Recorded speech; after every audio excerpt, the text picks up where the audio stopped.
All right, everybody, welcome to NorCal Sports Network.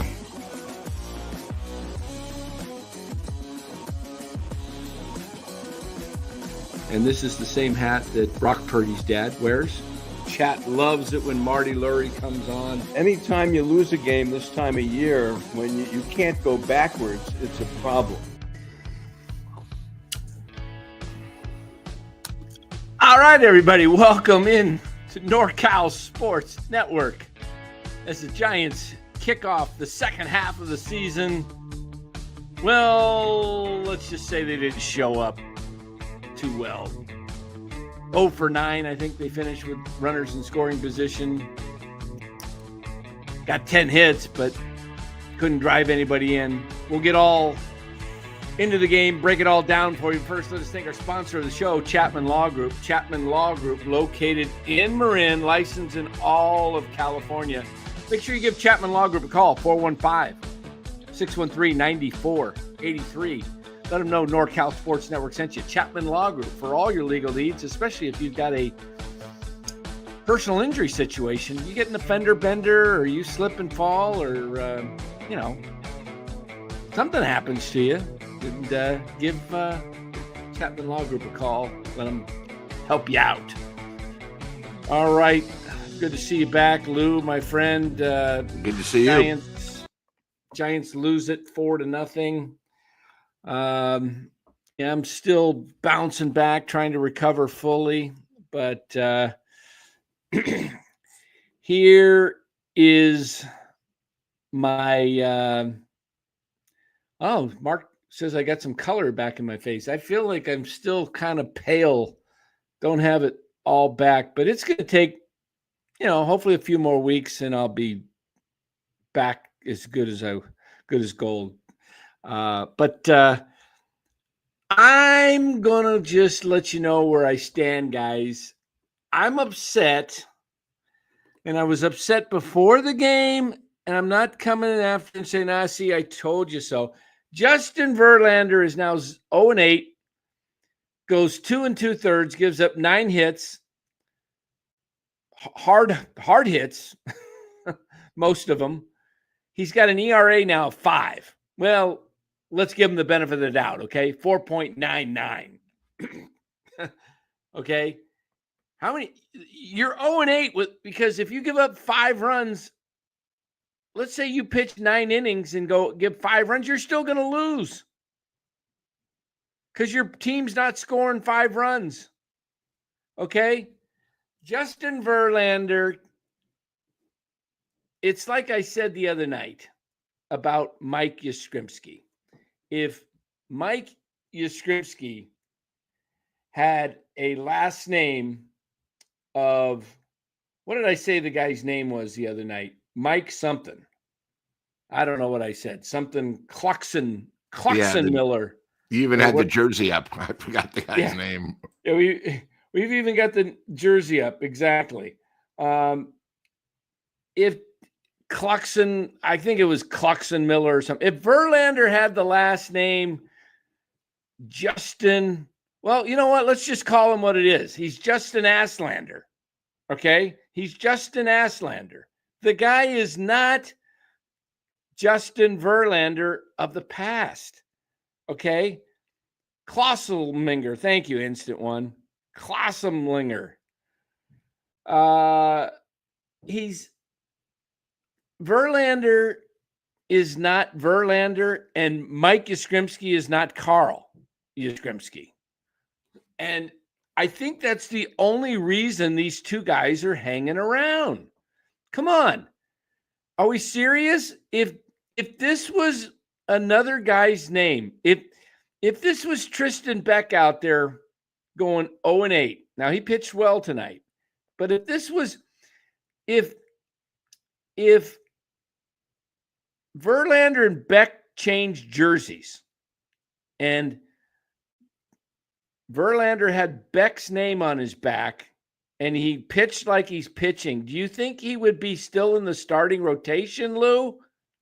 I know you got to drink up because you're about ready to spit it all out with that question. But serious. This guy is 0-8. I'm going to tell you guys right now, I don't care who else is out there disagreeing with me in the Giants content world, creation world, and everybody who's associated with the Giants, I think has a little hard time really coming down on Verlander. They think, because he was who he was, and, he pitches a good game now and then, and he has some decent stuff.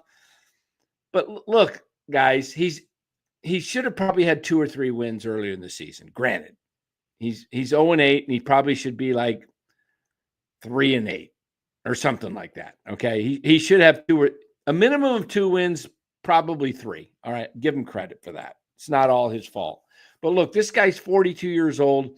He's coming off a season that he had an ERA over 5, or was it over 6 last year, Lou? Something crazy. He was not good in 24 season, and they attributed it to he had a neck injury. All right.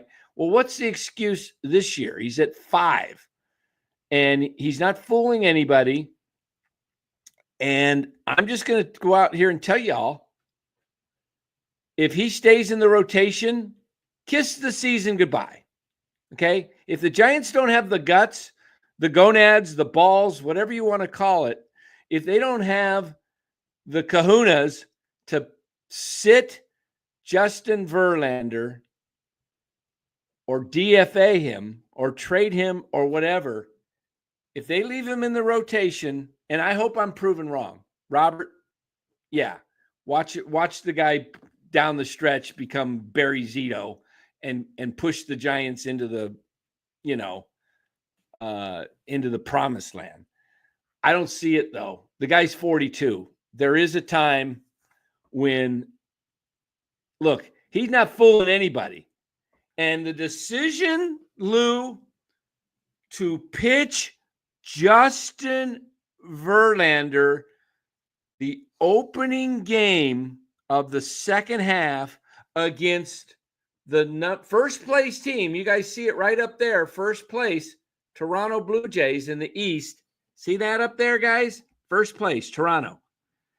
To a team that has one of the best contact rates in all of baseball. They do not strike out like other teams do, like the Giants, for example. You're going to pitch a guy that doesn't blow anybody away, that's not fooling anybody. Come on. So we're going to do the Verlander thing to start the second half and make this like, okay, here's where we're going to get going. We're going to get really spiced up, and we're going to get this second half on a roll. And we're going to throw a guy who throws straight fastballs and doesn't have full command of it. And so he's got to come in even more. It's tee-off time, tee-ball. So the Verlander thing, I'm sorry. I'm not, I've seen enough, but the problem is the Giants don't have anything else. What do the Giants have? What are they going to do? Carson Whisenhunt, his fastball is losing miles per hour off of it. He's thrown enough innings this year, coming up on his all-time high of innings. So he's tiring out. This is why I said back in May, when everybody goes, we need bats. The number one thing I said the team needs is pitching, starting pitching. If you guys were not here, I said, and you guys probably remember, I said, what's the one thing the Giants need more than anything? Starting pitching. It's not going to hold up. I don't trust Verlander, and I don't trust Birdsong right now. So whoever made the decision, if it's Melvin and Posey to go with Verlander, you're going off of what feels good. You're not thinking with this head. Okay? You're not thinking right, because and then I listen to the post game, and Melvin's like, well, he had some good pitches in. Yeah, he got rocked. He gave up 9 hits in less than 3 innings. Come on. He gave up 3 hits an inning on average. And you're going to sit there and tell us that he had good stuff. I hate that. Just say, it wasn't his night. It wasn't his night. He sucked. Please. I'm so tired of it. And before I turn it over to Lou, let us give a shout out as Lowe so appropriately put it up. I can't find it in his chat, but rest in peace to Bill Neukom, who was the Giants' best chief officer or whatever head of baseball ops that they've ever had. He was the guy that was all about winning, that wanted to spend more money, wanted to put more money in, and the other owners pushed him out and basically said, no, we're not spending money. We got championships this way. We're not going to spend money. We're putting money into real estate. So rest in peace to Bill Neukom. If you go back and look at the 2012 in the World Series celebration, he's the one receiving the trophy. He's the one that really was an avid baseball fan, and the Giants let guys that were more into, marketing and Larry Bear. We got to listen to Hunter Pence on the, Hunter Pence. If you guys listened to the game last week that was on Sunday with Roku, he did a really good job. Hats off to Hunter Pence for actually being a solid broadcaster and being, informative and non, what's the word I want to say? He wasn't Homerism. bias. There's no homerism. He was doing a national game. And then you put him on with Dave Fleming, and all we got to do is it's like romper room. We're like, hi, class. I'm Hunter Pence, and I'm going to tell you about how to watch a baseball game. This was a tough pitch. Oh, yeah, he really tried. Oh, come on, give me a break. I've had it with the homerism that the Giants have given us. Anyway, Lou, I've spoken here for over 10 minutes. Go for it. Dan, I have a question. If Farhan would have signed Verlander last year and they had a 2-year deal, do you think they would have DFA'd him right now? And do you think since it was Buster who signed him? If you remember when Verlander came on, he was surprised because the Giants weren't even one of his top priorities. And all of a sudden, the Giants gave him a 1-year, $15 million deal. I think they're sticking with him because it was Buster's last deal. He signed a 1-year deal. He thought he needed a veteran, and it's blowing up in his face. The one thing is, hey, you guys, we got to start admitting this. I love the trade to get Devers, but, Buster and his GM skills first year. Now it's first year, but you know what? We've given him enough time. Everything he's done is sort of has failed. And, that's the only way you're going to get better. But, he signed Verlander 1 year, $15 million. Been horrible. Okay. Adames, the big deal, been horrible. If you remember last year, he's the one that made sure Chapman, no trade clause. Horrible. He's the one that bought Yaz back. That's probably his best signing, when you really think about it, which is sort of questionable, So, I got to get Buster a little thing because I think if it was Verlander was signed to a 2-year deal and it was Farhan, he would have been gone. On the hot corner, Glenn hates Verlander because we've come to the point now when he shows up, we know we're going to lose. Sort of like when Webb comes in, we usually know we're going to win the majority of the time. So I think there's a major problem. They're going to have to decide. And, we're at the point now where we got to stop being, oh, he's a good guy. He was good 10 years ago. Okay. People think the Giants played Detroit in the World Series. It was a couple of years ago. No. Okay. It was a while back. We got to stop. He was actually good. Like 3 years ago, he won the Cy Young in the American League, but he's washed. Look, he's washed. And as one of the things is he just became a dad again. And as you know, women weaken legs. Imagine what babies do. Okay. His priority, obviously, he's going to say what he is, But I knew some, like his last press conference when they blew it again. He's not even happy to be here. You could see that his mind is somewhere else. Now let me get to Melvin. Deciding this, another huge mistake by Melvin. And I hate his press conferences. I think the one thing is we used to have the best manager for press conferences. Now we've had 3 duds in a row. Melvin never tells the truth. He always sticks up for his pitchers, even though how can you stick up for someone who's 0-8 with an ERA of 5? Okay. What he should have done tonight is exactly what you said, Dan. He had a rough game. We're still trying to figure him out. Let's talk about Tristan Beck, who did great. If you guys forget, Beck's last appearance, he gave up 6 runs on 6 hits in a third of an inning. He came out tonight and he saved the Giants. He saved the bullpen, so they have it tomorrow. He retired, I think, 11 straight batters. I give Tristan Beck huge props. It was on the road. It was off one of his worst starts ever, and the guy bounced back. That's what a professional does. That's what Melvin should have said. Let's talk about the positive, And the problem is when you're the manager, what do you expect them to ask you? Stop, push and stop, rewind, and push play. Now we got to move on. I just think it was a game where, hey, it's game 1 against a first place team. It was a sold out crowd. I would never have bought Verlander. I don't know the selection of who you could have done, but if you don't want to do Webb, that's fine. Why would one you inning, not? I know.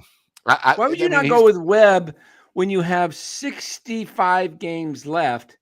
Don't you want to get a chance, like if the last game of the season means something? Maybe. Yeah, I would have maybe, since Webb did pitch an inning in the All-Star game, I probably would have done Ray and then Webb. No, Ray pitched. Well, Ray pitched Sunday. He pitched Sunday. Monday, Tuesday, Wednesday, Thursday. Yeah.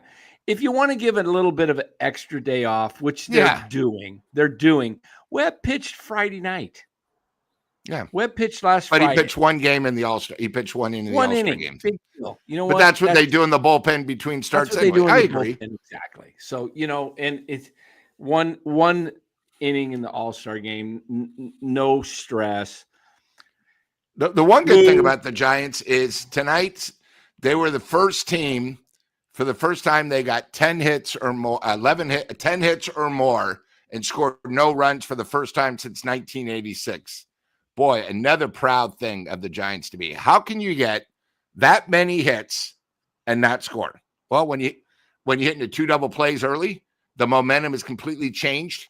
And when you have nobody that can hit in the clutch, I'm going to keep saying until somebody can hit in the clutch. Giants have no one that can hit in the clutch on this team. I've never seen it more times in my life. Go ahead, Dan.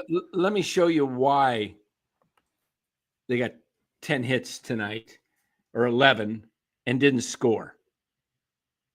I'm going to show you something. You guys see a big fat 12 down here? See that 12? Is that showing up, Lou? Yeah, strikeouts. Yeah, 12 strikeouts. That's why. How about, let's see, how many times do you think the Blue Jays struck out as a team? 2. Well, you said they're a contact team. That's why pitching Verlander was a mistake. That's why. Exactly. I would have never put Verlander in this against Toronto. It's a contact hitting team. He doesn't strike out many guys. So this 12 strikeouts, though, it's like, come on, give me a break. And what is, I know Mato struck out on a 3-2 pitch, and it was a tough pitch, Then Ramos followed it up, chasing another pitch out of the zone. But the guy was throwing nasty curveballs. But what is Matos got to do to actually, why is he even on this team? If Clausen Miller Linger, whatever the guy, if he's the guy in front of him, okay. Look, I understand Yaz is having a decent year for Yaz. He's hitting 245 and we're thrilled. Okay.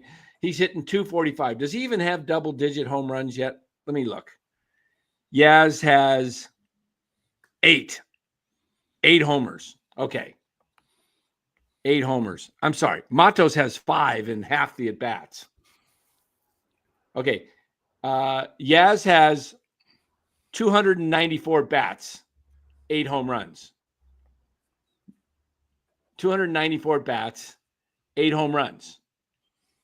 Let's see what Matos has. Matos has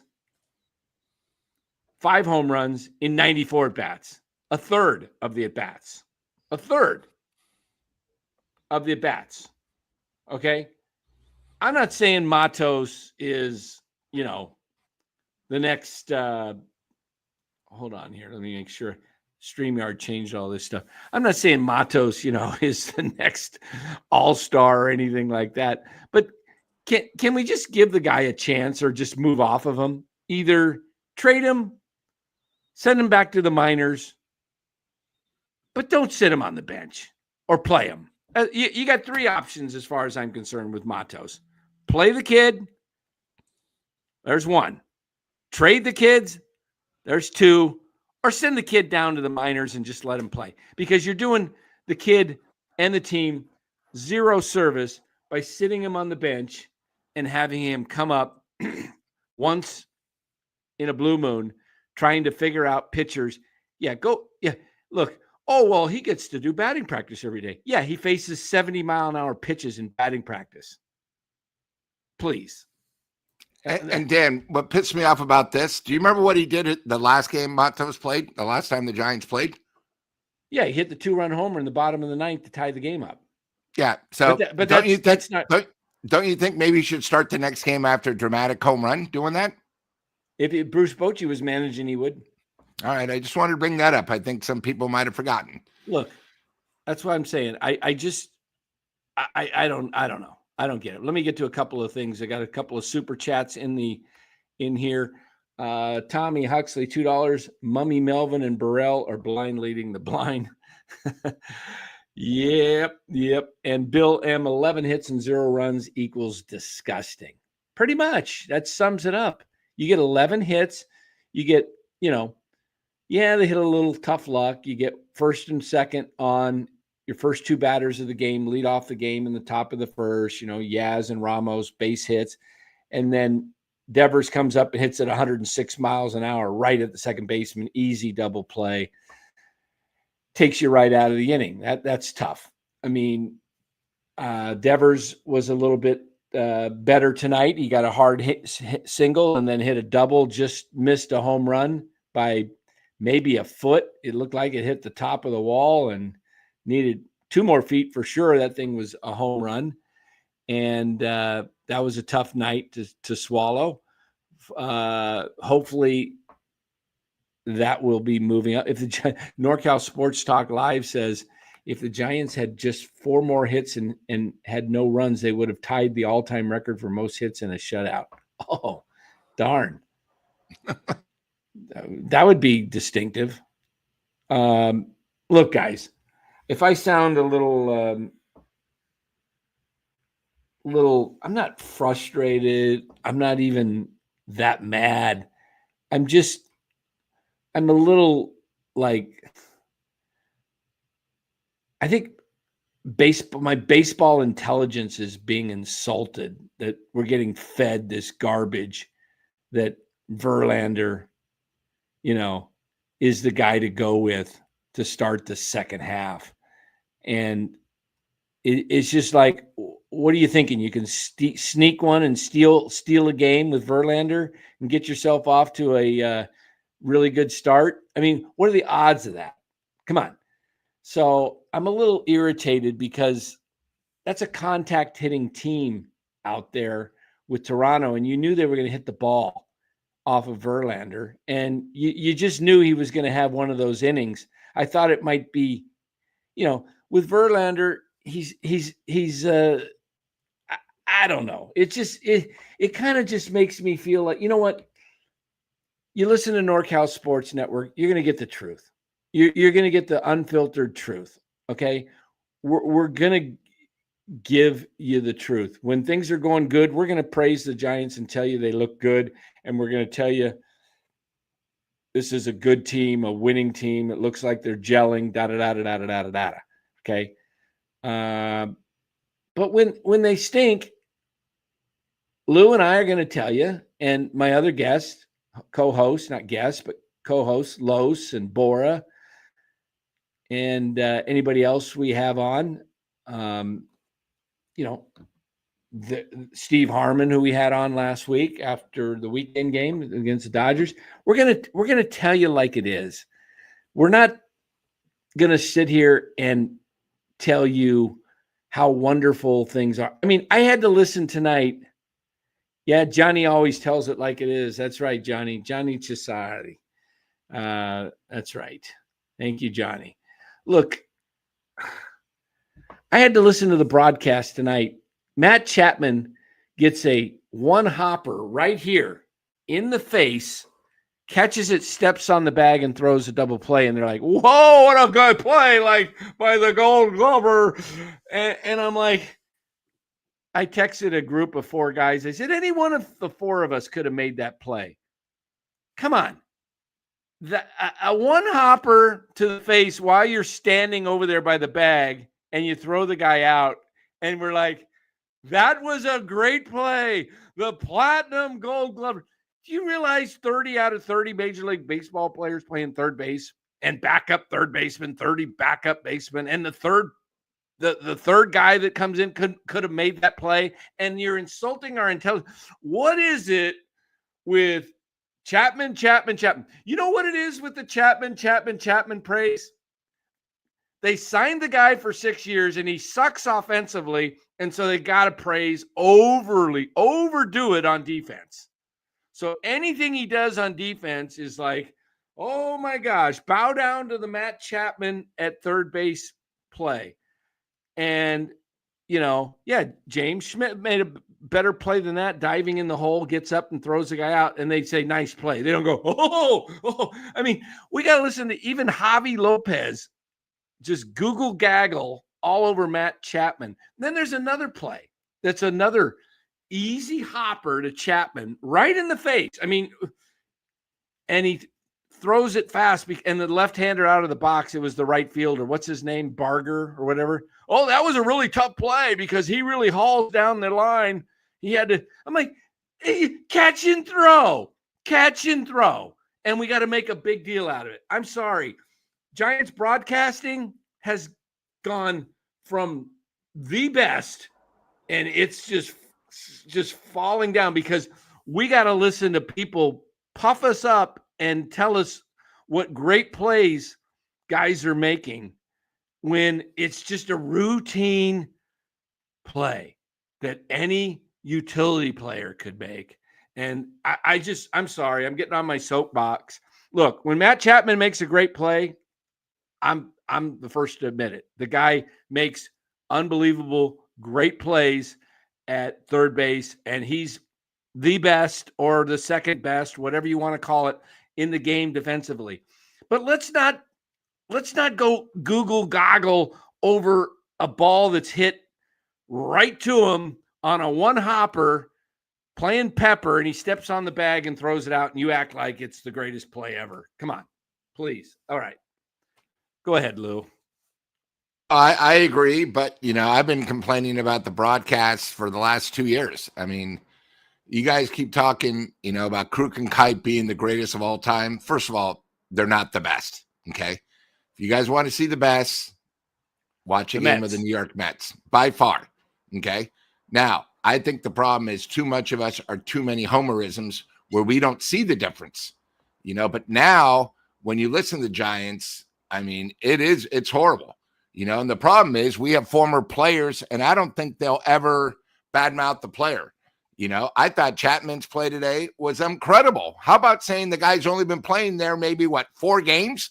It was an unbelievable play, but they don't say anything. It's all about Chapman. Schmidt, when he dove in that second. Oh, yeah. Remember, he hasn't been playing there. It was an incredible play. They give him no credit, And then the other thing, too, about the Giants is, you listen to the post-game shows and then you listen to these guys, is there's 3 or 4 guys that cannot do wrong. Chapman is one of them. They still love Lee. They think, he's going to come out of a slump, which he's never going to come out of a slump. He had one game where he got 3. What has he done the 10 games before and the 10 games after? And then, the problem is They keep talking like tonight. They were saying Verlander, God, he's been pitching really well. It's the same thing. The guy hasn't gotten out of the fourth inning, I think, 8 out of his 10 starts. That's not worth $15 million. Okay. I think JC brings up a great point here. And the other thing too is, Dan, you brought this point. There's only 64 games left, guys. It's not like we have 80 something left. There's 64 games. Look at the standings. Every game counts. Every game counts. So this is a horrible decision. Robert, it's like 2 losses. Of course, you're going to take the positive road. Yes, we've talked about Chapman and his amazing plays he makes. He does his WAR's positive because he makes so many great plays at third base. I get that. Look, all I'm saying is this team, the announcing crew, is just like starving to promote Chapman. And because you can't promote him much at the plate. He doesn't come through with runners in scoring position most of the time. The majority of the time. It's just I think he's 1 for 15 since he's come off the DL. He's done a great job offensively. He's back. He's back, Dan. You remember he got a few hits, and now he's back to 233, which you predicted. You said he'll be back to about 228, 225. He'll be in the 220s, 230s, and he might rise to 240 by the end of the year. He just does this. He's going to stay cold for a while, and then he'll have a hot streak. Look, I'm telling you, Matt Chapman will have a hot streak. It's probably going to start. My guess is if Chapman gets hot, he'll start it in Atlanta. And, maybe even on this trip. He played in Toronto for 2 years or whatever. I don't know when it's going to start with Chapman. I just know when he starts getting hot, he stays hot for a week or two, and he looks like one of the better hitters in baseball. And then he reverts and he goes back to chasing balls outside the zone. And yeah, exactly, Philip. I've been saying this. This is another thing to the Giants. I don't know what you're thinking. Matt Chapman, put him in the 2-hole, put Devers behind him. Stop putting Chapman behind Devers. What you're doing is you're making Devers is not in a key clutch situation. Devers is not going to see the pitches he needs to see. They're going to give pitch around the edges to Devers, and they're going to deal with Chapman. Okay. You want to heat up Matt Chapman, bat him second, move Ramos to fourth behind Devers. It's just that simple. And we'll see where Bailey goes, guys. I mean, hopefully Bailey stays hot. I have nothing against Patrick Bailey. I like the kid. I think he's a good kid. I don't think he's a great big league hitter. Maybe he reverses his splits. The first 2 years, he was awful in the second half. He faded like a, he faded like a, one of those, I can't even think of the example I'm trying to come up with, but he faded badly. And this year, watch him have the opposite. Maybe he'll have a great second half. I don't know.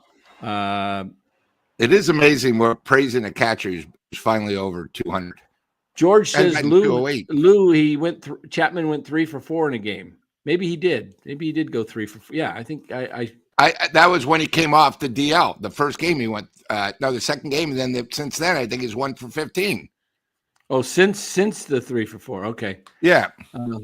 We'll see. Yeah.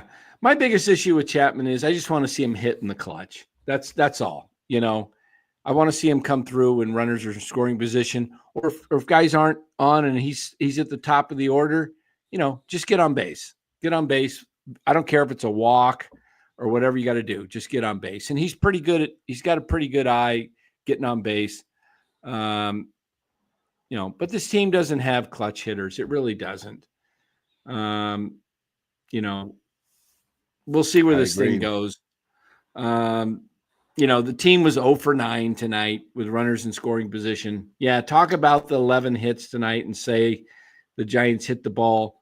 But you know what? If you're going to hit into double plays and you're going to not be able to bring in the runs, that's a problem. That's a problem.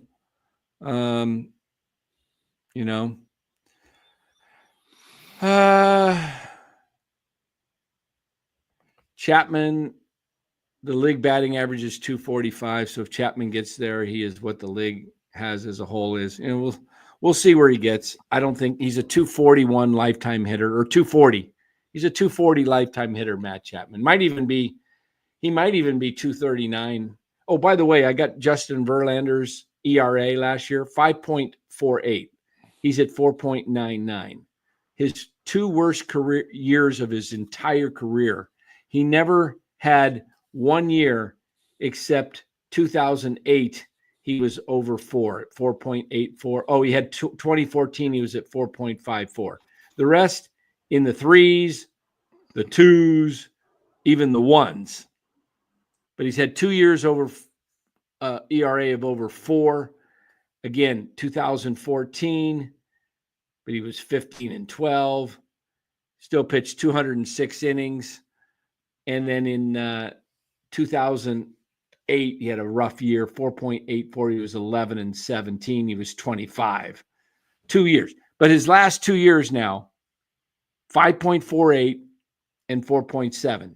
Up from, at age 40, he had a 3.31 ERA with Houston, 3.15 when he was with the Mets, combined 3.22.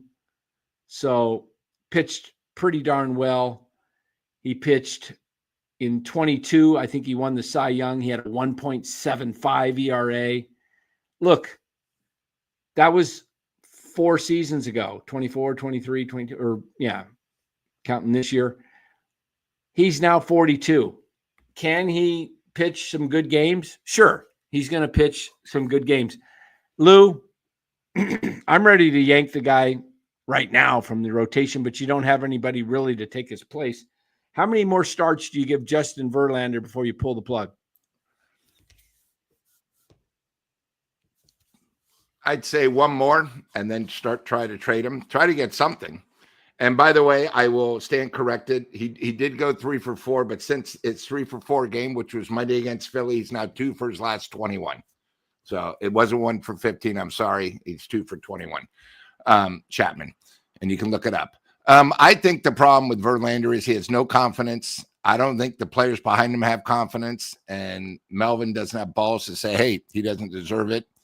And I think somebody brought up a great point. You know, with 64 games, you lose games like this and you fall short. Who do you blame? You blame Melvin. Melvin doesn't care anymore because he's got that contract. But, you know, I think a lot of it's coming on Buster. I think Buster doesn't want to admit he made a mistake, and, you know, he's going to wait. And I'd rather they try to trade him now so you get something good, because if you DFA him, you get nothing. So, yeah, I'm seeing a couple guys talk about putting Casey Schmidt in the 2-hole. Schmidt has cut down on his Ks. Robert Brown says, how about Schmidt in the 2-hole? It's not a bad spot for him. I mean, shake it up.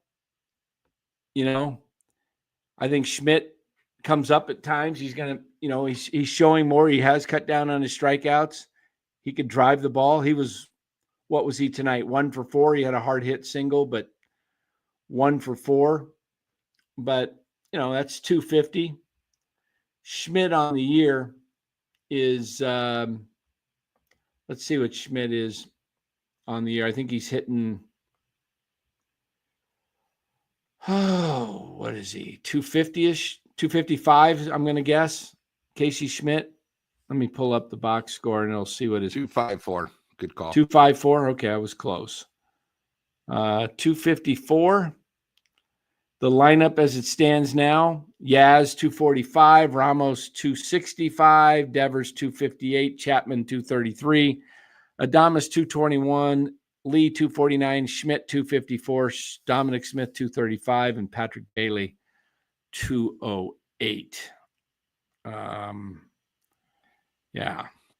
Just take a look at the difference between the Giants and listen to the Blue Jays. 276, 276, 275, 280, 261, 306, 412. That's an aberration. The guy doesn't have any at bats, probably. 284, 227, and 246. the guy hitting at the bottom, 227, he would have he would be better than at least two guys in our lineup.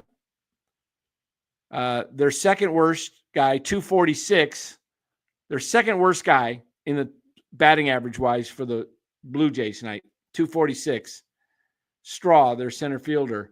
He would be 1, 2, 3, 4. He would be the fifth place. He'd be the fifth best batting average on the Giants. But nope, the Blue Jays got 276, 276, 275, 280, the first four guys. And then 261 and 306, the first six guys. And then the seventh guy, 284. Come on. And then, Dan, and we think the Giants are going to compete. Now, here's the other thing. Tonight, if you notice, everyone competing with us with all card, they all won. So it's even a worse loss. As Dan said, guys, don't worry about the Braves. Well, the Braves are playing the Yankees, and they play us. They can get healthy very quick. They could catch the Giants. They could catch the Giants. We have 2 weeks. We have 2 weeks before two big things happen. Of course, the first Monday night game that nobody cares about, the Hall of Fame, but some people in the chat will probably want to watch football the way the Giants are going. Then the trade deadline. The Giants need to do something because unlike Robert, I think this lineup is a disaster. They have nobody that can hit in the clutch. As Dan says, unlike Robert, our pitching, we need another arm. Probably two. You keep thinking this team's good. We're fading fast. Trust me. 6 games over 500, 52 and 46. This is not an easy road trip, guys. You got the first place Blue Jays, and you got a Braves team that's got some pride. You got guys that are playing for, their Braves are going to make a decision here. Today's the 18th. Trade deadline's the 31st. You got less than 2 weeks before the trade deadline.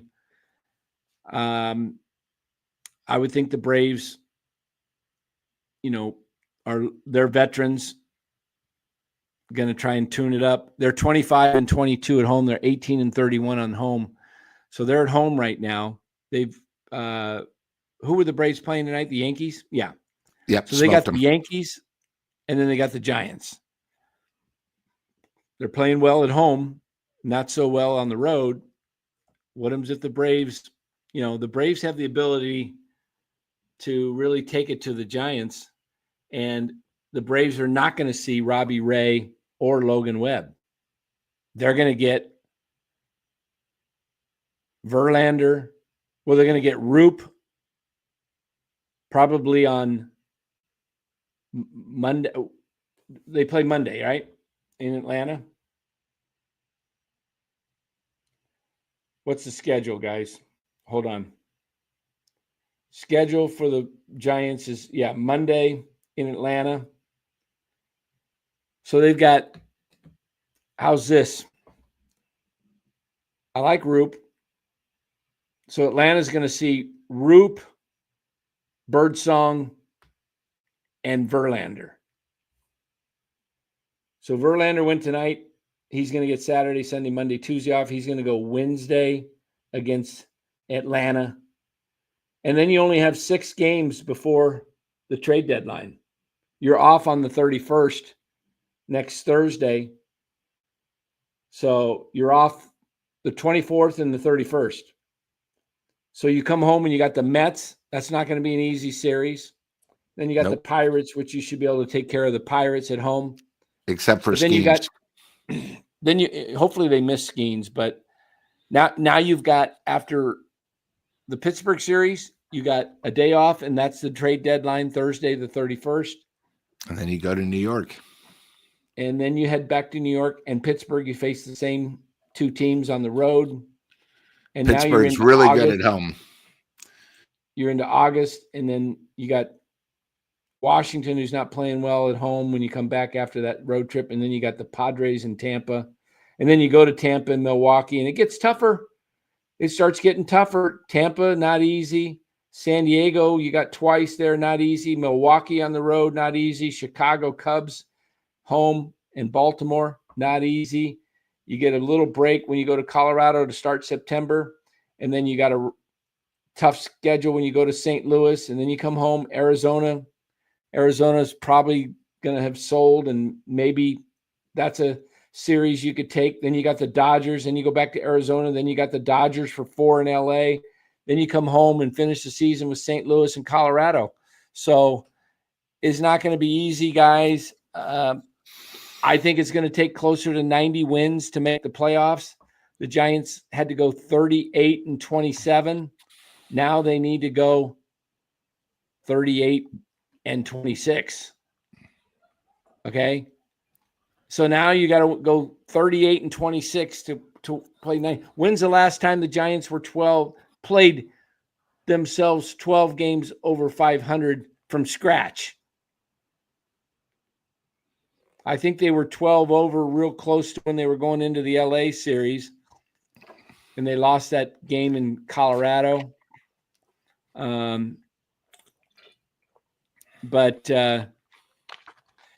this team doesn't have look, guys, they don't have the horses right now. Look, we all got excited for the Rafael Devers trade.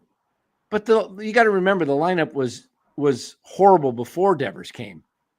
So one man doesn't make the difference. We all said, I shouldn't say we all, I did. The host on NorCal said it. When I say we all, I'm saying all of the Giants fans. But we didn't. I know we said it. I said it. They needed 2 bats minimum. Okay. I said this team was short. They needed 2 bats. If you recall, I talked about Marcell Ozuna that they need. I don't think Ozuna is the right guy now because I think he's playing injured, so I wouldn't touch him. But they're a minimum of 1 bat, consistent bat in the lineup short. I wish they could go get Stephen Kwan to be a true leadoff hitter. Hey, look at this, guys. I know Robert Rothberg was in this poll because I saw this in the postgame show tonight, and I took a picture of it on my phone, on my TV screen. I want to show you this. This is what I'm not sure how smart Giants fans really are, guys. Here's the question. Feelings, let me see, about the Giants entering the second half. Confident, deep playoff run, unsure, down to the wire, optimistic, playoff berth, pessimistic, missed the playoffs. Okay, look at that. You see the percentages there? Complete idiots. Come on, Giants fans. Do we have that many dumb people? Do we have the dumbest fans in baseball? Come on. We're not even in the playoff right now. Why do you think starting on the road with the 13th toughest schedule that we're going to make the playoffs just magically? Come on, we guys. have so many holes. Yeah, that's good point there, Dan. And Sergio Romo. I love the dude, but he's like, yeah, I'm part of the he's a homer. Optimistic. Come on, guys. I know they're paid to be. Stop saying homerism at its finest. Homerism. Just be real. Look, confident 21%, deep playoff run, unsure down to the wire 24%, pessimistic missed the playoffs 6%, optimistic of a playoff berth 50%, 21% deep. So 71%, almost 7 out of every 10 Giants fans who responded to this poll think the Giants are playoff bound. Now, look, I've told you from the beginning, I don't think this team's going to make the playoffs. Can they make it? Sure. I think they fall short. I think 90 is what it takes to get in. I think the Giants end up somewhere in that middle of the 80 pack, 85. I said 86 to begin with the season. I may adjust it downward if I keep seeing trends of Justin Verlander in the rotation. If I see Verlander in the rotation when the Giants come home off this road trip and he loses in Atlanta and then they stick him in there again in San Francisco, I'll just tell you there'll be an 81, 82 win team. And why do I say 81? Because I took the over. And so I've got to actually, what was the over this year? 78.5 or 79? You're muted, Lou. Wasn't it 81.5 here? Let me take a look. I can't remember. I got it right here. I'll pull up my bet here. I just got to go to FanDuel and look it up. FanDuel. Log back in. Give me a sec, guys. And again, they did this thing after the Giants lost, which is even more unbelievable. Okay, my bet's 79.5. Half. So 80 gets me a victory. You're right, Mark. 79.5. 80 gets me a victory. Look, this team is a little better than last year's team. They're more cohesive. They've got better pitching. They got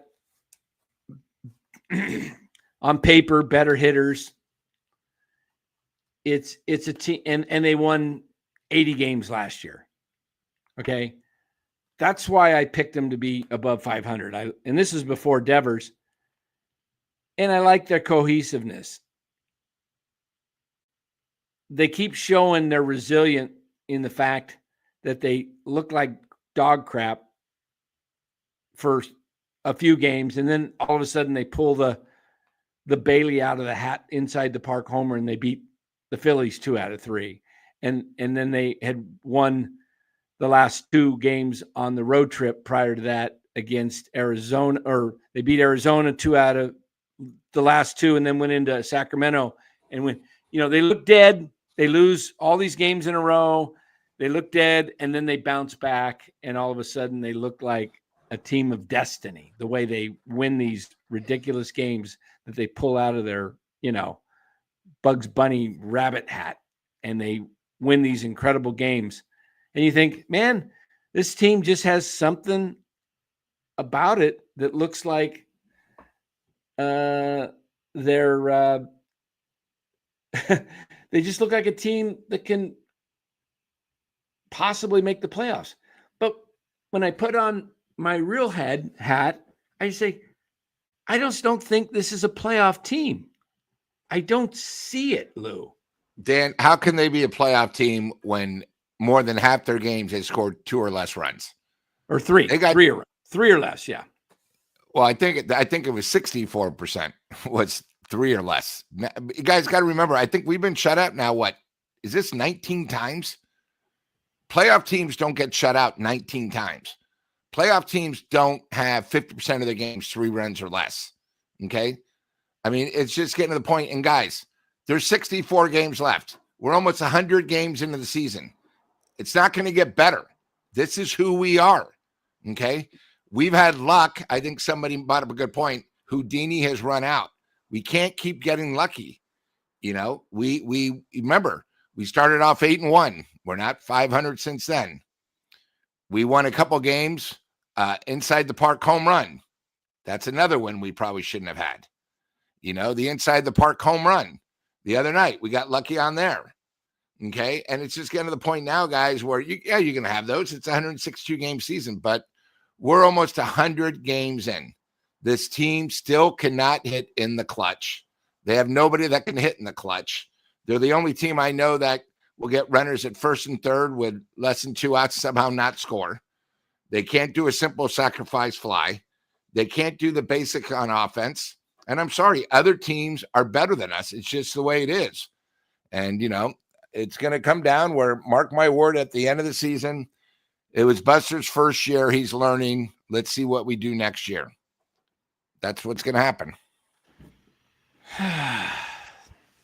And guys, Dan just had surgery. God damn it. He already did call Chapman Law because of the surgery problems. But, he wants to come here when the Giants are exciting, not after these tough L's where we can't even talk about. I don't even know who we're going to do the player of the game. Who, Tristan Beck is going to be our player of the game? Come on. Yeah, let's do our player of the game. Let's do our three players here. I'm getting my headache back as I'm still very, very weak. I think I used all of my strength. 4 pints of blood transfusion, man. I didn't realize it would wipe me out this much. Didn't even think about it. Let's go for the players of the game, Lou. Let you go first. Sure. My number one star is going to be Tristan Beck. Okay, I think off his last game, he got destroyed. I was actually at Tommy's the other night because I picked up our little gift certificate for our giveaway on Sunday on Hot Corner, so I had to pick it up. But I thought Tristan Beck pitched like a major leaguer today. He shut him down. I think he retired 11 straight, so I'm happy for him. He's our number one star. Number two, I thought Devers hit tonight great. Hitting, you don't always get lucky, but at least he showed up after hitting to the double play. He came back with 2, almost a home run, which I thought was going to go out. And then my third star, I'm going to give Patrick Bailey. I think Bailey, after the inside the park, we said, well, Bailey had his one claim. Hey, he got 2 hits tonight. So anytime the catcher and the number 9 guy goes 2 for 4, helps his average, he's got to be considered. To you, Dan. Good pick. All right. Just to be a little different, I'm going to agree with you. Number one, I'll go with Beck. 4 1/3 innings, only 1 hit, 2 strikeouts. Did it efficiently in only 46 innings. Saved what could have been a disastrous start if he doesn't get out of there. And this bullpen could just get eaten up on the first day of a road trip. So they're in good shape. It's as though Verlander went 6-7 innings because Beck ate up a bunch of innings, and he's probably not going to be available the rest of the series. But you find somebody else to plug that hole in. And you hope Webb and Ray go 7 each, and then you don't have to worry about that. So next time Beck's might be needed in Atlanta Monday, he'll be ready to go. Maybe not even Monday, maybe 4 innings. He may not be ready to go until Tuesday, but he only did throw 46 pitches. So that's, like I said, very efficient. Number 2 star, I'm going to go. You picked Bailey. He was 2 for 4, struck out once. Ramos was 2 for 4, struck out twice. Just to be different, I like Bailey tonight. I'd give it to him, but I'll lean and give it to, I'll go with Devers too. Devers was 2 for 4, hit the ball on the nose 3 times.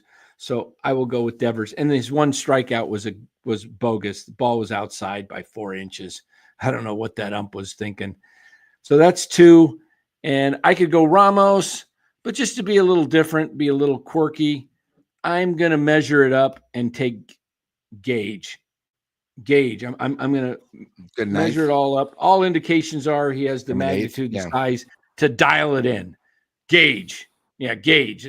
We're going to play off his name, Gage. And I thought it was good to see Ramos again with a comeback. This little break for him because, he was on a tough last couple weeks. I think he needed the All-Star break. Hopefully he got rested and came out 2 hits. Important. Giants need him, guys, with our offense. We need him bad. Yeah. Yep. Dallas says, I may be weak, but I'm stronger than the Giants offense. Yeah. Oh, wow.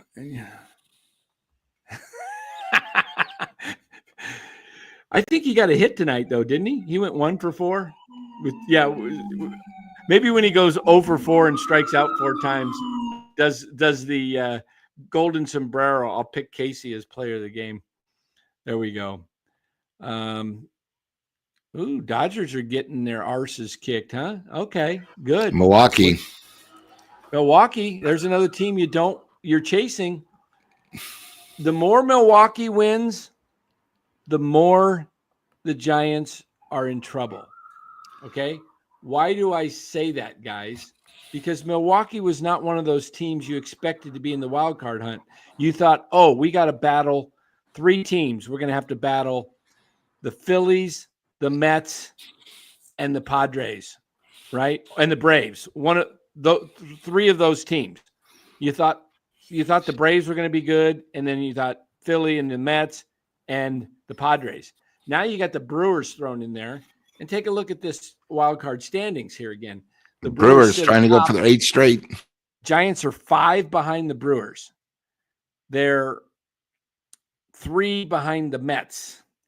The Mets have is I don't even, you know what? I'll have to take a look at the out of town scoreboard here, and we'll see what everybody's doing. Padres 1. Giants are now a game and a half behind them. So let's take a look at the scoreboard, shall we? Major League scoreboard.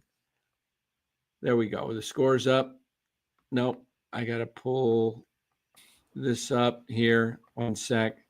So the Giants are falling further behind. Are they out of it? By no means. They're right in the thick of it. But they better, you're facing some tough teams. Okay, Cardinals are losing. That helps the Giants.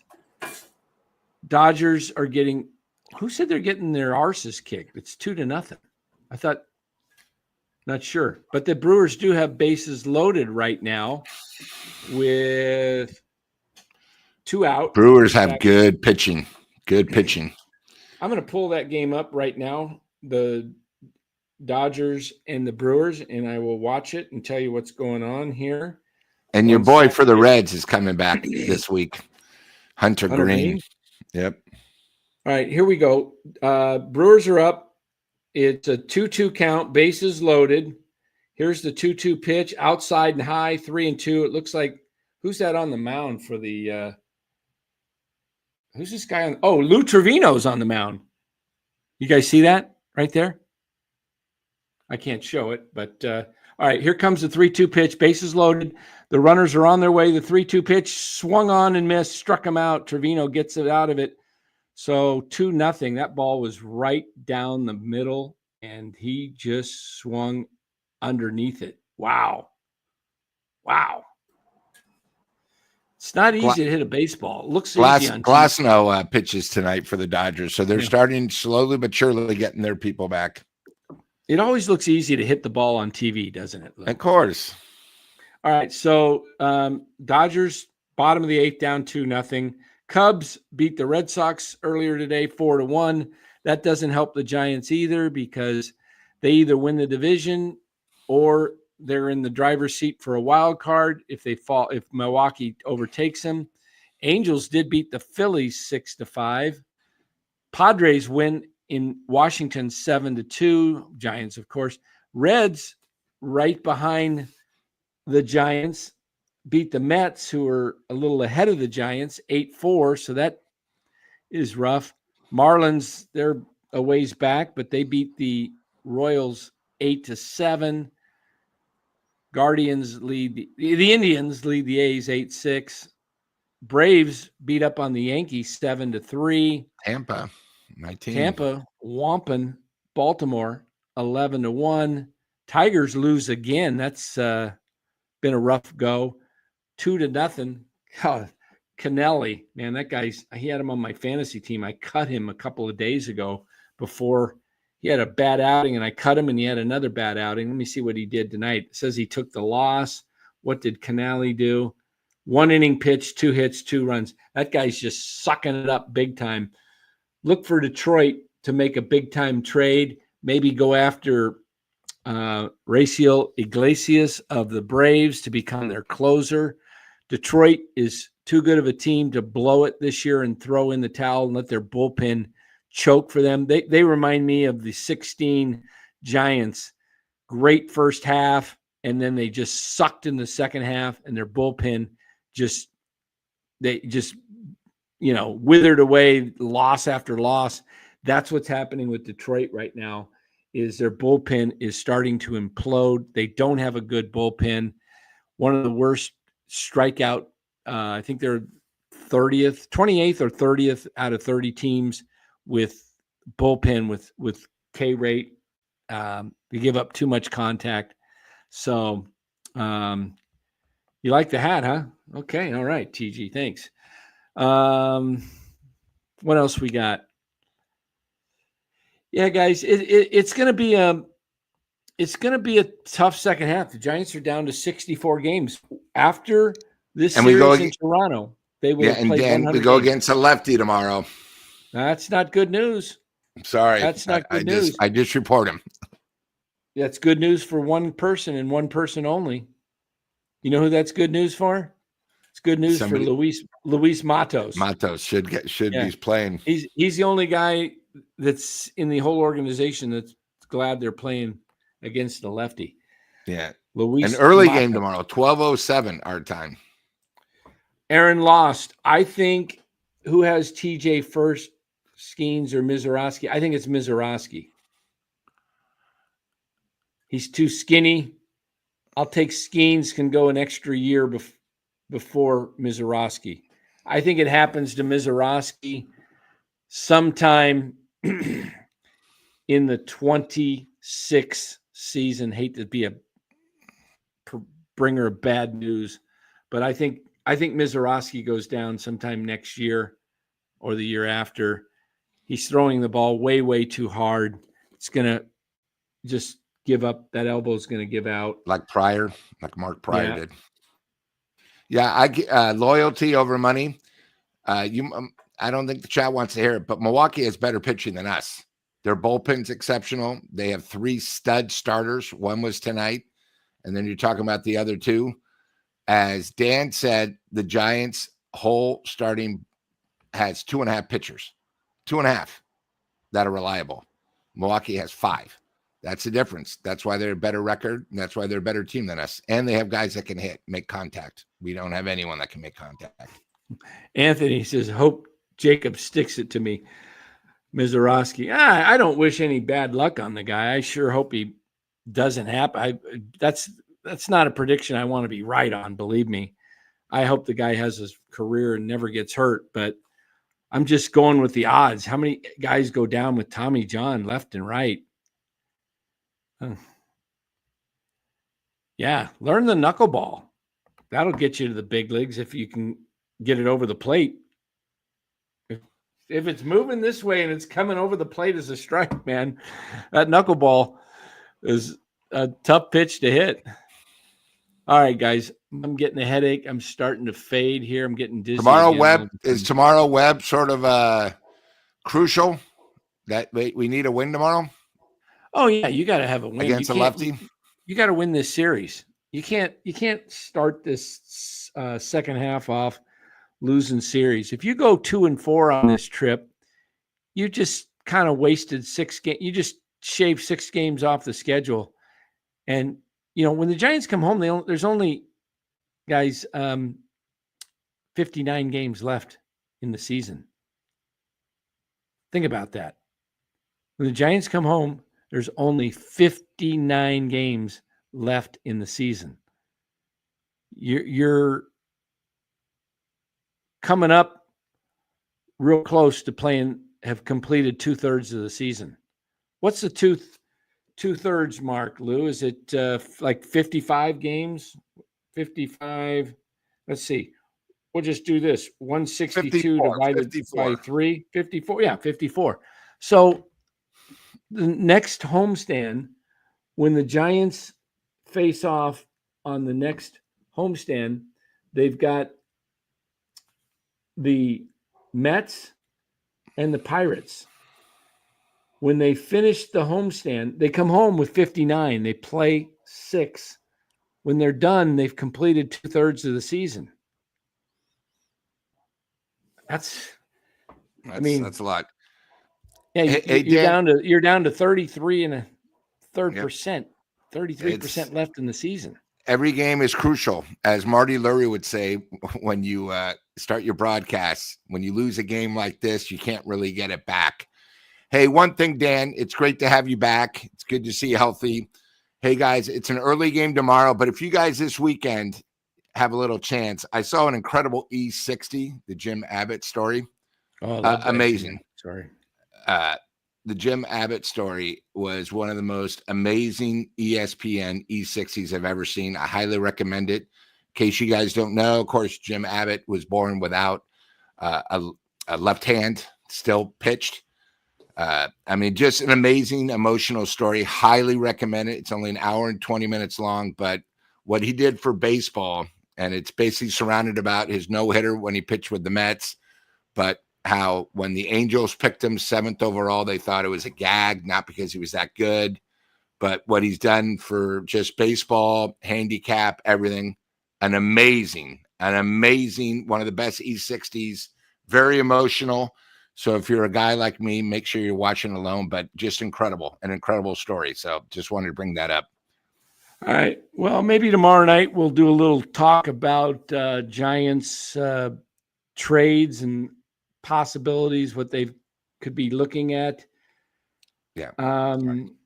I see some comments about Gerard in the chat here. 59 games left in honor of what happened to it. There we go. In honor of the Savior, Gerard Encarnacion. Encarnacion! He got sent down 4 or 5 days ago for a rehab assignment to the Arizona. What do they call that? The ACL. What's that? The Arizona Correctional League. I don't know. I can't remember what the C's for. My head's starting to spin here. So Arizona, whatever league. Yeah. He's down here in my neck of the woods right now woods. in Arizona. Anyway, I don't know where that means. Complex. Thanks, Aaron. Arizona Complex. It was too complicated. The Arizona Complex League. What are you going to put, unless you're trading maybe Wilmer? I mean, maybe that's the idea. Maybe they trade Wilmer and they say, you know what, Wilmer's just kind of a pinch hitter and other teams want him. We can make Gerard the pinch hitter. I don't know. Are the Giants, when you rehab, you rehab in the ACL. There we go. Okay, when you tear your ACL, you rehab. I gotta this Giants team. I don't know what they can do to make it much better. You're going to have to go get a couple of pitchers, one at least. You know, you're looking at guys like Zach Eflin that might be available from Baltimore. Ryan from Minnesota. You got guys like Charlie Morton. I mean, you're looking at a number 4 or 5 pitcher to hopefully just be an innings eater. I'm trying to think of some of the other guys that might be out there. Joe Ryan from Minnesota. What about if they tumble? Do you think they trade? Mitch Keller, there's another one. Joe Ryan is a guy, if you're in the race, he's going to cost you some good prospects, Joe Ryan. He's a good pitcher. So I don't know if that's just smoke and mirrors or what. Seth Lugo out there with Kansas City, that's a possibility, yeah. Merrill Kelly, Mark Graves, and Zach Gallen. Yeah, there's guys like that. You know, the guys that are just, they can throw you a good game, and they, you know, they're probably a tick above Verlander, but not a whole lot. You know, you're looking. That's why I say I think they need 2 of them. I don't know. You can get probably a Merrill Kelly. Go get a Merrill Kelly, a Seth Lugo, a Mitch Keller, a couple guys like that. You're going to need guys that can pitch because you're not going to be able to count on Roop in September. He's going to be over his innings limit. You could wear him out for next year. So you got to be careful what you do with Roop. They're going to stretch him a little bit beyond where he went last year, but you can't stretch him too far. So you got, you know, Birdsong. Can you count on Birdsong? Doesn't look like it. You know, you can't count on Verlander. So you got to get 2 pitchers because your possibility, you might be 3 down. You might not have anything out of Birdsong. You're not probably going to get much at all out of Verlander. And then what are you going to get out of Roop once he reaches, you know, when he's 20 innings over what he's ever pitched? So the Giants really, as I said, have 2 reliable pitchers. Right now you can count on Roop for a few more starts, it looks like, but how much longer after that? So, you know, and NorCal Sports Live, he's right. They lost their 2nd and 3rd round. I think it was their 2nd and 5th round picks because of signing Adames. But yeah, they lost some picks from last year. Yeah, look, the Giants.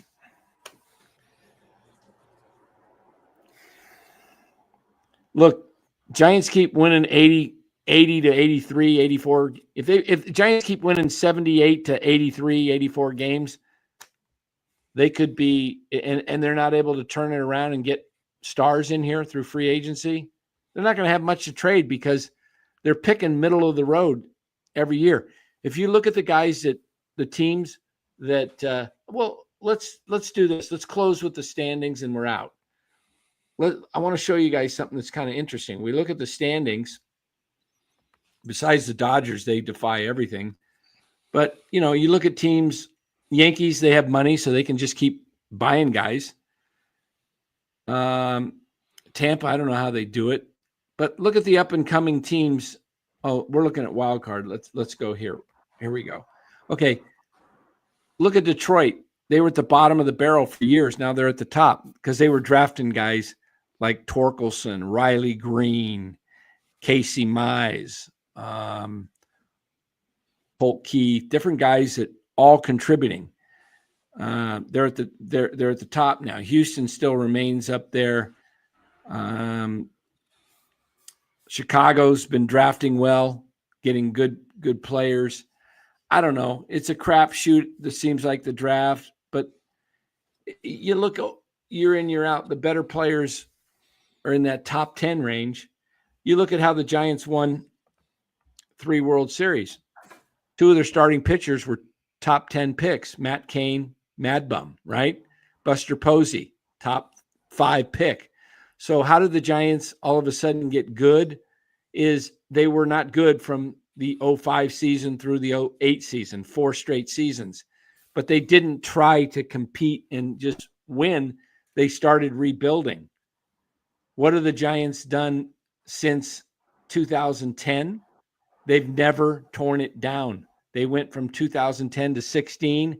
They had a 6-year, I guess that's 7, isn't it? 10, 11, 12, 13, 14, 15, 16, 7 seasons of above 500. I think they had one in there, 2013, that wasn't good.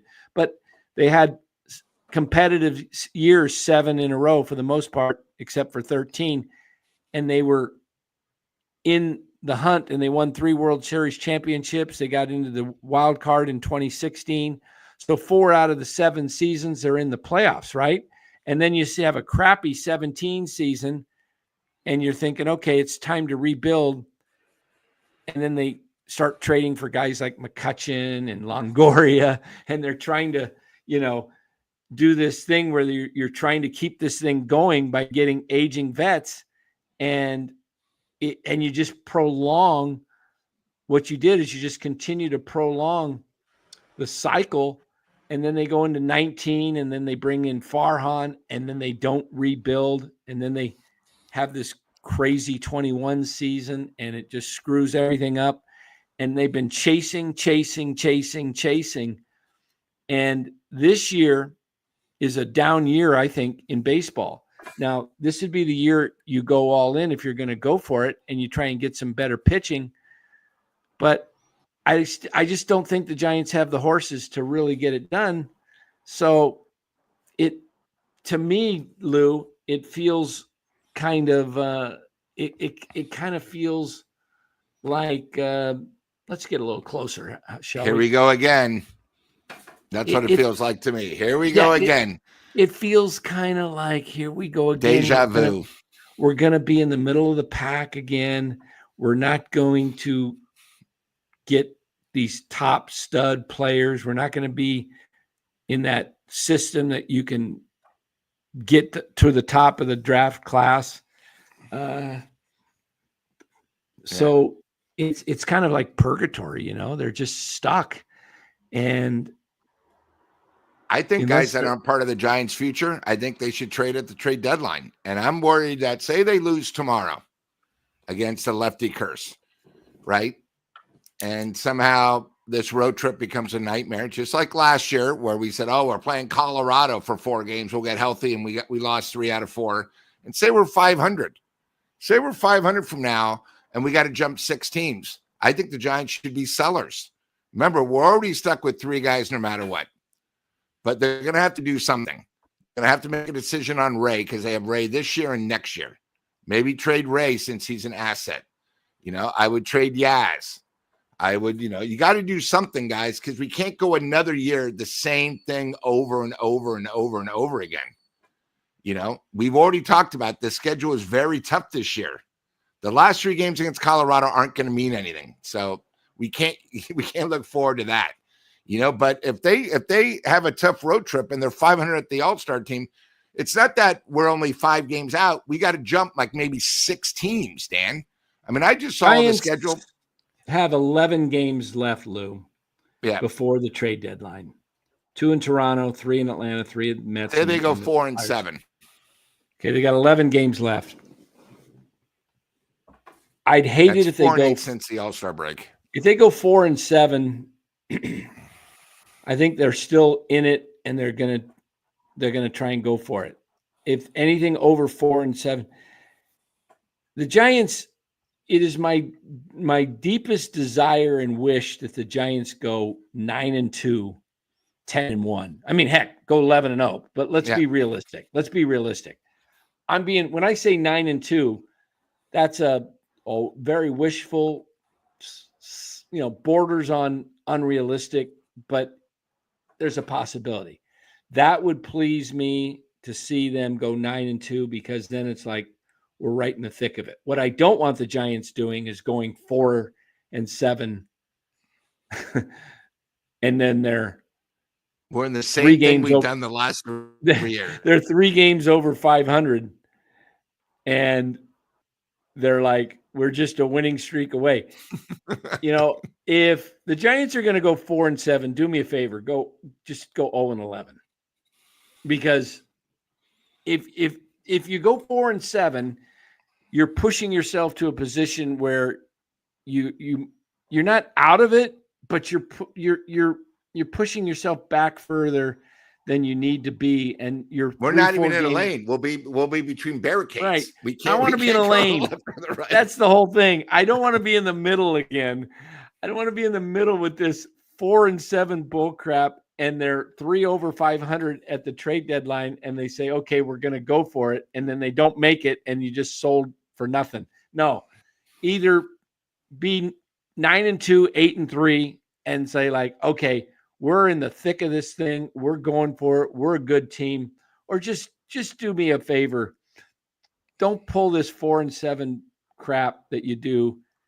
Either, go 1-10, 0-11, and say, you know what? We're going to sell.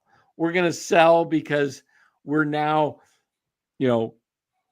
instead of 6 games over 500, we're 4 or 5 under, and we're too far back. We're just going to. Giants just need to pick a dang lane. I hate every year at this time, Lou. Exact same. Deja vu again. Here we are. They're just right there, and they don't know what they're going to do. And they, if they would have listened to us the last couple of seasons, we were saying sell Rodon in 22. You got to sell him. You had to sell Rodon. You had to sell who was the other pitcher?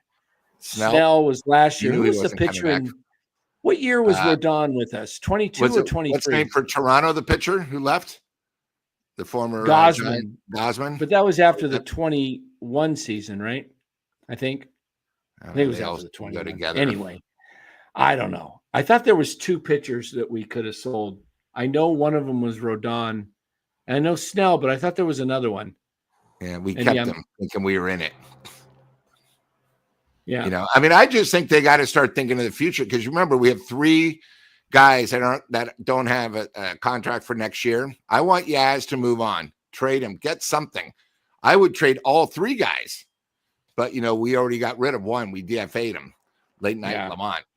So, and by the way, you guys all see how great he's doing. So, Yeah, Aaron says the season's so frustrating because they're losing games. Poor fundamentals in situational baseball versus just getting beat mano on mano. Yeah, they lose games in the weirdest ways. They're just look, guys, if it weren't for all these crazy walk-off one-run winning games at home, they have 9 or 10 of them, at least 9. Let's say they only have 5 of those. They got 9. Let's say they only have 5 of those. You'd be 500. You'd be pretty much a 500 team. So This team has won a lot of games that they probably had no business winning. And they don't score enough runs to compete. I mean, think about this. We're talking about, here we are, we talk about how they couldn't score runs in the first half. They had almost 50 games where Dodgers lose 2-0. Very good. Thank you, Don. We forgot following that. Thank you for that update. Okay, so we're talking about how the Giants couldn't score runs in the first half, and they had over about 50%, 3 runs or less. And what do they do to start the second half? They get shut out. I mean, come on. Are we really gonna do this for 64 more games? Are we gonna score in the next 32 out of the next 64 games? We're gonna score 3 runs or less? Seriously? I mean, if they don't score like 200 runs, there is no playoffs in the next 62 games. I mean, I'm sorry. These other teams are better than us. It's just one of those things. They've got 64 runs. 200 divided by 64 is 3.125. They probably need to score 225 runs.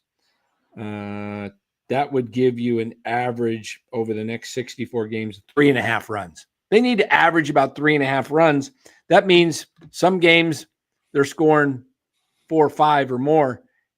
Other games they're getting 1 or 2, but they've got to start averaging. Right now, what are the Giants averaging in runs, Lou? Do we know? Well, they were pretty. I know they were second to dead last in run and scoring position. I think they were 4th worst in runs scored. Okay, they're averaging close to 4 runs a game or over. Yeah, I don't know how that's, that's like the war thing. It boggles the mind. They played 98 games and they've scored 399 runs.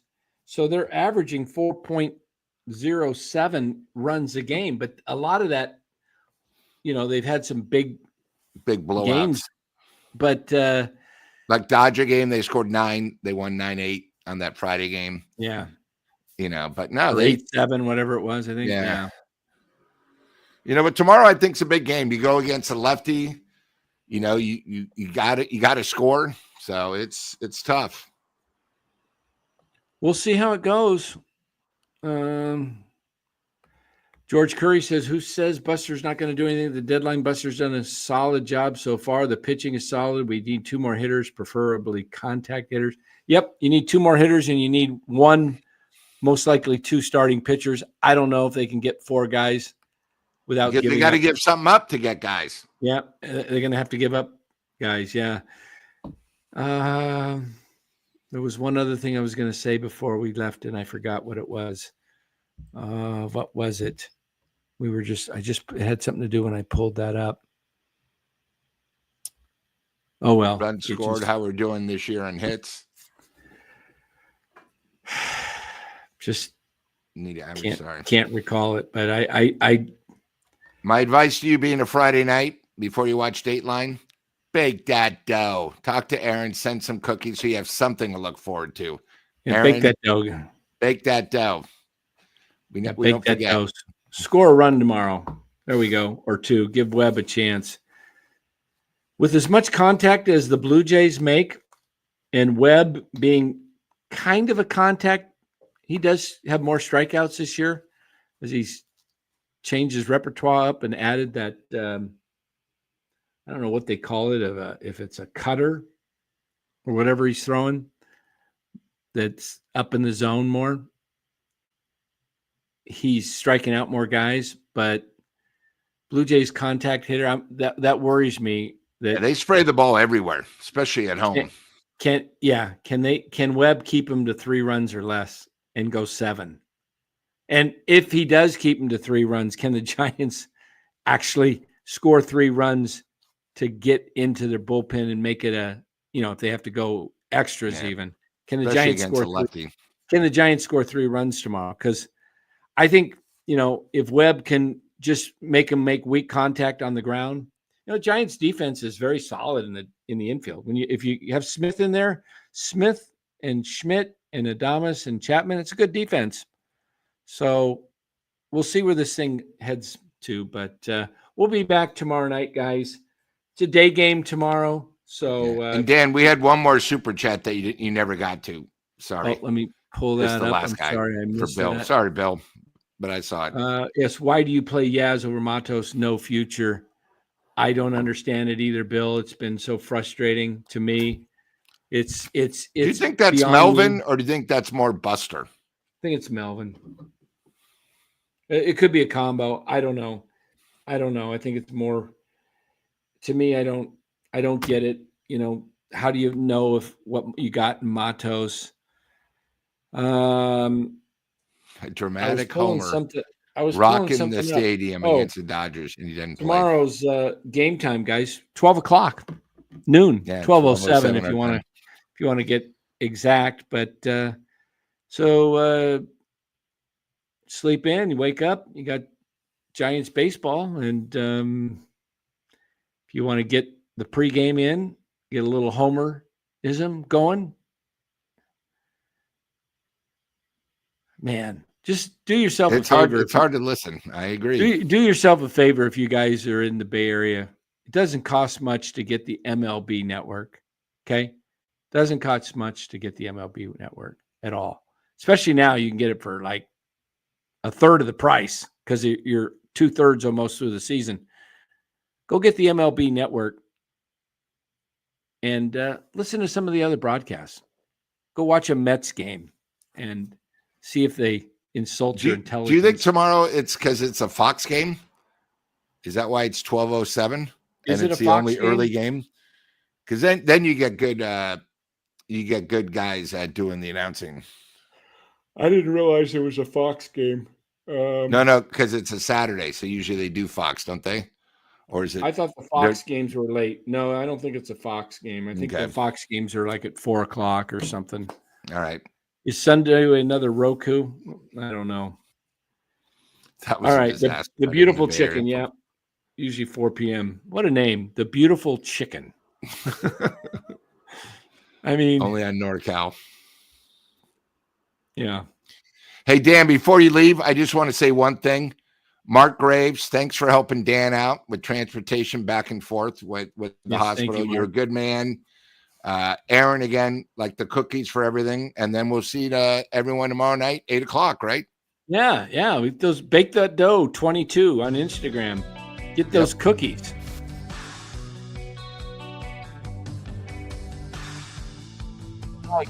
Like button, guys.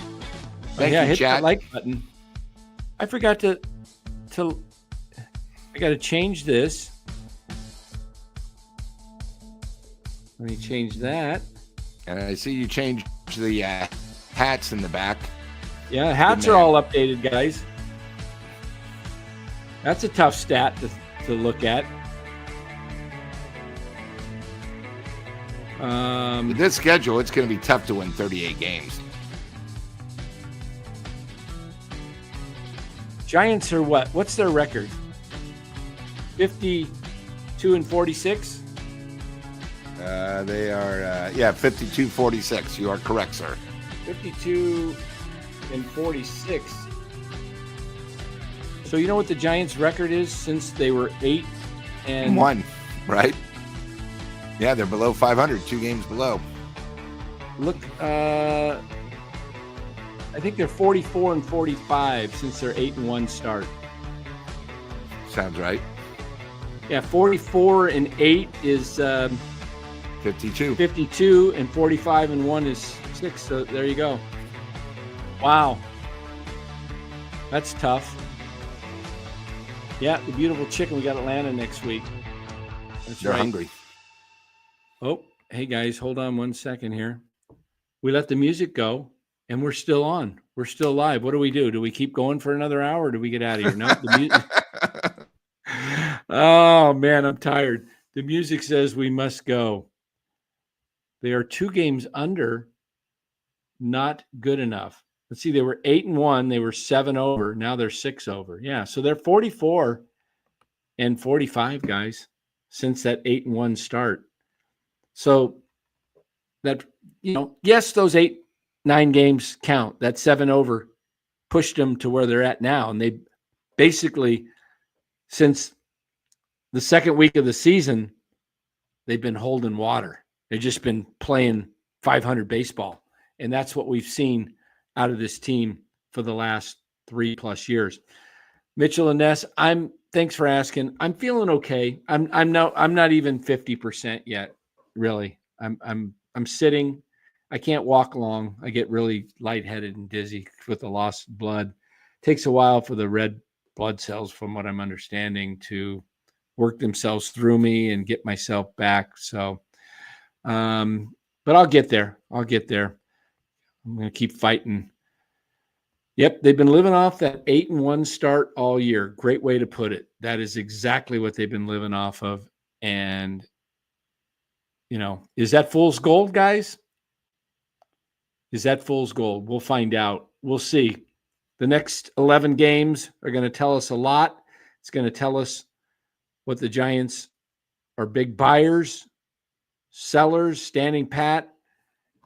I think if the Giants, over the next 11, if they do a 4-7, something like that, I think they buy and sell. I think they do a mix. This is going to be a tough road trip because you got to at least go 500 on this road trip.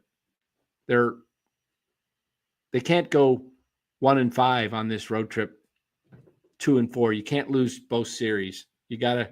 You could go 2-4 and win 2 in Atlanta and get swept in Toronto. I mean, they're facing a lefty tomorrow, and they haven't done well all year. So, all right, music again. Let's put some other music on, Lou. Let's go with let's get some lyrics. Let's get some lyrics. Let's get some volume on this lyrics. And we'll just kick back and read the chat. How's that? I'm going to shut up.